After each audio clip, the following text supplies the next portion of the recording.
alors bonjour. Je suis un amoureux inconditionnel de Montreux. Montreux, c'est ma ville, il n'y a pas d'autre ville pour moi. Je suis arrivé ici avec mes parents, j'avais 5 ans. J'ai grandi à Montreux, j'ai fait toutes mes classes à Montreux, j'ai fait mon gymnase à Burier, mais c'est pas très loin, j'ai toujours vécu ici.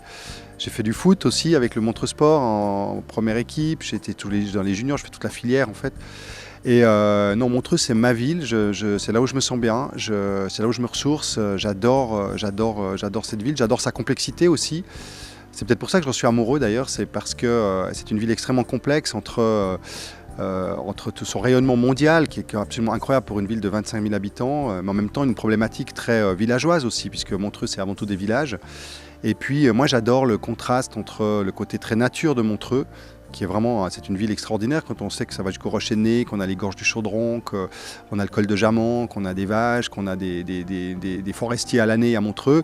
Et en même temps, Montreux, ce que j'aime aussi dans Montreux, c'est le côté Harris Bar, Auditorium Stravinsky, Casino de Montreux, le côté un peu entertainment, show business, que j'adore à Montreux. Mais en 5 minutes ou 10 minutes, on est dans la campagne et on va manger du fromage d'alpage avec les vaches. Et c'est ça que je trouve extraordinaire. Et tout ça, c'est Montreux. Alors c'est complexe parce que quand on ne connaît pas Montreux et qu'on y vient, des fois on ne comprend pas toujours l'état d'esprit qui gère cette ville. Parce que c'est vrai qu'on est toujours un peu entre ces villages et ce bas de la ville. Mais c'est ce qui fait la richesse de Montreux et ce qui est unique au monde. C'est justement le mélange de tout ça.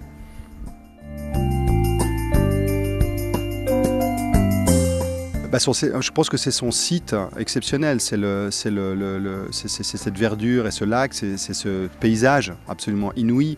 Je pense que c'est vraiment ça d'abord qu'on a d'extraordinaire à Montreux, qui est extrêmement feng shui. Aujourd'hui, on est vraiment dans le monde d'aujourd'hui, on a besoin de ce côté calme, ce côté reposant, et Montreux c'est juste exceptionnel. Il suffit d'amener quelqu'un à Montreux, des fois c'est pas facile de l'amener, mais une fois qu'il est là, il est conquis. Moi je l'ai vu encore cette année avec le festival, des gens qui ont fait 8-9 heures de transport pour venir de Paris à cause de la neige, à cause de retard épouvantable, qui avaient juste qu'une seule envie, c'était de faire demi-tour et qui étaient avec une humeur exécrable. À peine ils ont posé le pied à l'hôtel, ils ont vu le lac, ils étaient calmes, ils étaient contents d'être là. Ça c'est une chance extraordinaire qu'on a. Après, le paysage ne fait pas tout. Et là, il faut qu'on fasse attention parce qu'on a vendu, je crois, pendant longtemps notre paysage et nos Alpes et nos montagnes et notre lac et nos rochers de nez. Mais malheureusement, aujourd'hui, il faut plus que ça. Et c'est peut-être un peu l'inconvénient. Parce que c'est sûr que à Montreux, ce paysage, on ne nous le prendra jamais. Donc on a un peu tendance à se dire, de toute façon, il sera là, il était là il y a 2000 ans, il sera encore là dans 2000 ans. Donc il faut qu'on fasse attention de ne pas juste se reposer sur ces lauriers-là.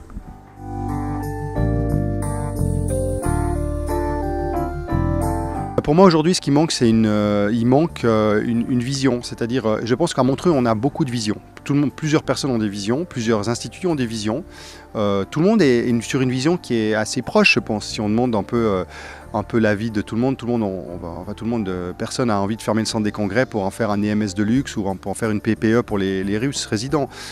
Mais je pense que ce qui manque, c'est une vision centrale, claire, écrite, assumée, et il manque surtout des moyens aussi, une stratégie qui mêlerait la vision, les objectifs à atteindre à court, moyen et long terme, et puis les moyens qui vont avec. J'ai le sentiment que parfois, comme on est très riche, comme on a beaucoup d'argent, comme les budgets malgré tout, on voit bien, sont actuellement en tout cas encore facilement bouclables, parce que finalement tout le monde va plus ou moins bien, on souffre un peu mais un peu moins que les autres.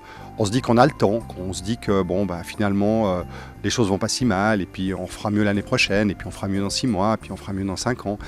Et ça, je pense que ça manque un peu. Je pense qu'il y a des bonnes volontés, beaucoup de gens ont des bonnes volontés, il y a une volonté politique forte, il y a beaucoup d'institutions fortes.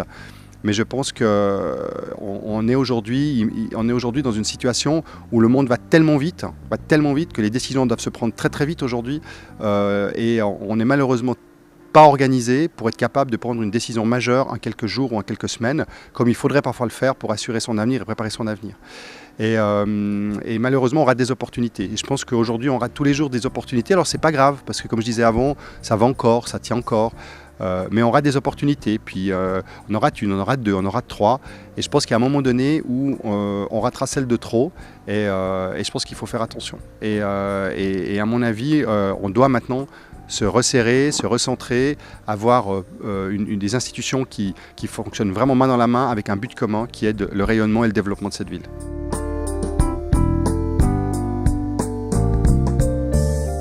Je le vois bien, dans le sens où je pense qu'on a des atouts incroyables à Montreux, comme je disais tout à l'heure. Maintenant, je pense qu'il faut qu'on perde pas trop de temps et qu'on prépare vraiment l'avenir avec une vraie vision, comme je le disais tout à l'heure. Je suis assez confiant parce que je pense qu'il y a des forces vives qui arrivent, on les voit. Le Montreux Comédie en est une, même si c'est pas pour parler de moi que je fais cette interview, mais c'est vrai que c'est un festival qui par beaucoup de gens y croyaient il y a 20 ans, à part quelques cinglés dont je faisais partie, et aujourd'hui c'est quand même un festival qui rayonne dans le monde entier de la francophonie. Et bien dans ce laps de temps, la Rose d'Or est partie, le Sundance Festival est parti, le Symposium TV est parti, il y a quand même le TTV est parti, il y a quand même beaucoup de choses qui sont parties, quand même des choses qui sont arrivées. Le marché de Noël aussi par exemple est arrivé, le Montreux Jazz continue à se développer. Donc on voit qu'il y a des bonnes volontés, il y a des âmes, il y a des gens qui ont envie de le faire, il y a des gens qui ont envie de retrousser les manches. Mais tout ça est fragile, donc il faut encourager ça et surtout tout faire pour ne pas décourager ce genre d'initiatives, parce qu'on regarde aussi qu'elles sont souvent le fait de gens d'ici, de gens qui acceptent de surmonter toutes les difficultés qu'il y a parce qu'ils aiment Montreux. On revient à ce que je disais au début par rapport à l'amour de Montreux, mais je ne suis pas sûr que quelqu'un d'extérieur aujourd'hui qui viendrait à Montreux et qui aurait envie d'amener une idée à Montreux et qui aurait envie de faire quelque chose pour Montreux aurait la patience d'attendre 5, 10, 15 ans avant que ça marche. Moi je sais que j'ai mis 17 ans sur 23 à être officiellement reconnu par les pouvoirs publics et avoir officiellement une subvention annuelle qui me permet de voir venir. 17 ans c'est vachement long. Si aujourd'hui j'allais à Monaco et que j'amenais mon festival à Monaco, en 6 mois, 8 mois, les forces monégasques s'organiseraient pour me donner les dizaines, centaines de milliers de francs, voire les millions d'euros qu'il me faudrait pour faire le festival à Monaco. En 6 mois, mon festival il est à Monaco. Je ne suis pas sûr qu'à Montreux aujourd'hui on aurait cette capacité de réaction et qu'on serait capable de faire la même chose. Moi j'ai essayé l'été dernier de ramener la Rose d'Or à Montreux. J'étais à bout touchant, j'étais à négocier, j'étais en vacances avec mes enfants et je passais mon temps le soir à négocier avec Ringier le rachat de la Rose d'Or pour la ramener à Montreux.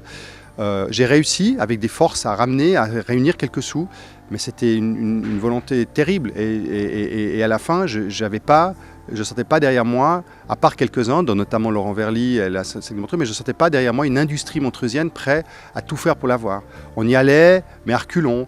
On disait oui, mais finalement c'est elle est partie. Est-ce que c'était pas une bonne... Finalement, pourquoi elle est partie? Est-ce que vraiment on va falloir revenir? Est-ce que c'est pas finalement un canard boiteux, etc. Et au final, alors que j'étais à bout touchant de la racheter, l'UER est arrivé, l'a racheté, et maintenant la Rose d'Or va à Bruxelles. Donc voilà, tout ça fait que je pense qu'on doit faire attention parce qu'on a des atouts, mais on n'a pas le droit de s'endormir sur nos lauriers.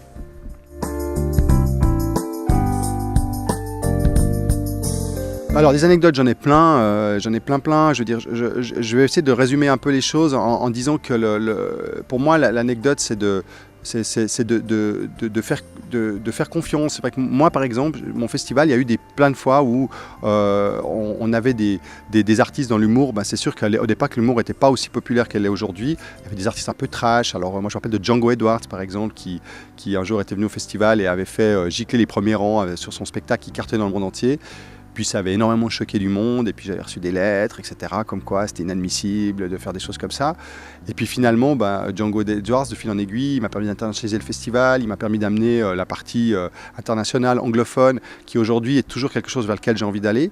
Et je me dis que en fait, c'est souvent en échouant et en faisant des choses qui parfois peuvent choquer, ou des choses qui à un moment donné sont totalement inattendues, ou voire totalement imprévisibles, qu'on fait avancer les choses. Et souvent, j'ai le sentiment qu'on aimerait que les gens aient réussi avant d'avoir commencé. On aimerait, et moi on aimerait en Suisse que on adore les étrangers quand ils ont de l'argent puis qu'ils viennent le placer en Suisse. Mais on oublie que des fois, avant qu'un entrepreneur vende son entreprise et vienne faire sa retraite à Montreux, il y a peut-être eu 1 fois, 2 fois, 3 fois des difficultés dans sa vie, des faillites, pourquoi pas, des problèmes d'argent, des échecs, et que c'est cette somme d'échecs qui a fait qu'il est devenu un genre d'entrepreneur à succès et qu'un jour il peut venir amener ses sous à Montreux. Et je trouve que ce qui moi m'a le plus marqué dans cette vie d'entrepreneur en 23 ans, ça a été cette difficulté à faire comprendre que quand on veut monter quelque chose, quand on veut lancer une entreprise, on ne peut pas du jour au lendemain réussir, on ne peut pas tous les coups ne peuvent pas être gagnants. Et j'ai vu à Montreux des artistes extraordinaires qui se sont plantés. Ça n'empêche pas qu'ils ont fait une carrière extraordinaire derrière. J'ai vu des jeunes talents qui sont venus et dont personne n'aurait misé un sou. Je pense à une Florence Foresti ou je pense à des Eric et Ramsey qui sont venus à Montreux en première partie de grandes vedettes. Et personne n'aurait misé un sou sur eux peut-être à ce moment-là et qui sont devenus des stars du cinéma quelques années plus tard. Donc mon anecdote principale, c'est de me dire qu'on la retourne et que donc il faut être le plus ouvert possible et le plus tolérant avec toutes ces initiatives et toutes ces initiatives, surtout quand elles sont artistiques, parce que des fois, c'est pas parce qu'on ne voit pas aujourd'hui ce que ça peut donner que ça ne va pas forcément donner quelque chose de très bien plus tard. Ouais, alors une anecdote, en fait, un truc qui est marrant, c'est que je trouve qu'aujourd'hui, alors j'espère que ce soir, après la soirée bref, on fera vraiment la fête.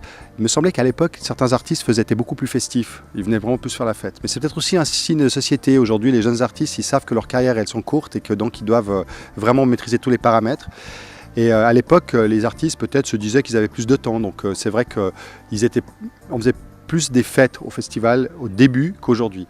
Et alors c'est aussi parce que la génération était différente, je ne sais pas. Mais je me rappelle de fêtes incroyables qu'on avait fait au festival, notamment une avec Elise Moon et Anthony Cavana, où ils avaient, à l'époque on était c'était pas au Harris Bar, mais c'était au Royal Plaza, dans le Duke's Bar, ça s'appelait le Duke's. Et on avait fait une fête mémorable où les artistes, en fait, Anthony Cavana et Elise Moon surtout, s'étaient amusés à traduire ou à faire des sketchs sur les films des karaokés. On sait que toujours sur les karaokés, la musique est connue, mais les films, généralement, c'est des images de poneys qui courent dans les prés ou de danseuses qui sautillent le long de la mer. Enfin, c'est souvent des images un peu banales et un peu ridicules. Et en fait, Elise Moon et Anthony, à tour de rôle, au lieu de chanter la chanson, commentaient et chantaient en fait en direct les images qu'ils voyaient sur le karaoké. C'était vraiment à hurler de rire, c'était des choses absolument incroyables.